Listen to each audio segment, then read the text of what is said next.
अस्सलाम वालेकुम काशकर भाई। आज की वीडियो में हम बात करेंगे झंडा पत्ता के बारे में, जिसे इंग्लिश के अंदर फ्लैग लीफ कहा जाता है। ये गंदम के पौधे के अंदर सबसे ऊपर वाला पत्ता होता है। इसे पावर हाउस भी कहा जाता है क्योंकि यही वो पत्ता है जो पौधे के लिए खुराक बना रहा होता है। वैसे तो सारे के सारे पत्ते ही खुराक बनाते हैं, लेकिन ये झंडा पत्ता जो सबसे ऊपर वाला पत्ता होता है ये बहुत ज्यादा खुराक बनाता है। इसके बाद पौधा जब सिट्टा निकालता है, क्योंकि इस वक्त हमारी गंदम की फसल तकरीबन गोप की हालत के अंदर है, जैसे ही सिट्टा बाहर निकलेगा दाने बनेंगे और फिर दानों की भराई का अमल शुरू होगा। दानों के अंदर वजन आना शुरू हो जाएगा। देखें, ये दानों के अंदर जो वजन आएगा, ये झंडा पत्ता जो है सबसे ऊपर वाला पत्ता जो है सबसे ज्यादा किरदार अदा करेगा और हमारे दानों की भराई अच्छे तरीके से मुकम्मल करेगा। हमारे वो काश्तकार दोस्त जो झंडा पत्ता की एहतियात नहीं करते, ऐसे खराब कर लेते हैं, तो उनकी पैदावार 25-30% कम भी हो जाती है। कभी आप जानते हैं कि जिस वक्त रस्ट की बीमारी आती थी उस वक्त ये झंडा पत्ता खराब हो जाया करता था। हमारे वो काश्तकार दोस्त जो आम दिनों के अंदर 45-50 मन पैदावार ले रहे होते थे, इस बीमारी की वजह से, रस्ट वाली बीमारी की वजह से, इस झंडा पत्ता के खराब होने की वजह से उनकी पैदावार 30-35 मन से ज्यादा नहीं आती थी। यानी इस झंडे पत्ता की अहमियत बहुत ज्यादा है। इस झंडा पत्ता की अहमियत को जानते हुए आप अपनी 5-7 मन फी एकड़ पैदावार जरूर बढ़ा सकते हैं। यही वो वक्त है जिस वक्त हमारे काश्तकार दोस्त इस झंडा पत्ता के ऊपर काम कर सकते हैं।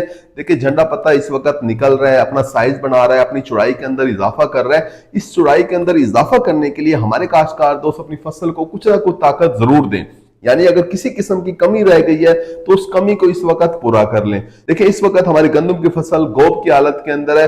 हमारे काश्तकार दोस्त, ऐसे काश्तकार दोस्त जिनकी फसल अभी कमजोर है, अगर उनकी रेतली जमीन है तो लाजमी फसल कमजोर होगी, अगर उनकी कलराठी शोर वाली जमीन है तब भी फसल कमजोर होगी, या उन्हें किसी भी वजह से झंडा पत्ता कुछ कमजोर नजर आ रहा है, कुछ पिलाहट के अंदर नजर आ रहा है, किसी भी वजह से पिलाहट नजर आ रही है, तो उसे चाहिए कि कैन गवारा खाद इस्तेमाल कर ले ताकि फसल के अंदर हरियाली आ जाए, झंडा पत्ता जो है वो चौड़ा हो जाए और हरा भरा हो जाए। उसके बाद जब सिट्टा निकले तो सेहतमंद निकले।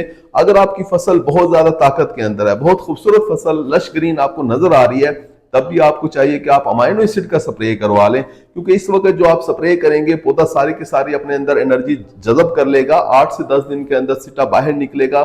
सिट्टा जो बाहर निकलेगा तो वो जानदार निकलेगा। हमारे काश्तकार दोस्त की 5 से 10 मन फी एकड़ पैदावार बढ़ जाएगी। आप किसी भी कंपनी का अच्छा सा अमाइनो एसिड लेके उसका स्प्रे करवा लें। उसके साथ आप लिक्विड पोटाश जो आपको मिले तो वो आप साथ मिक्स कर लें।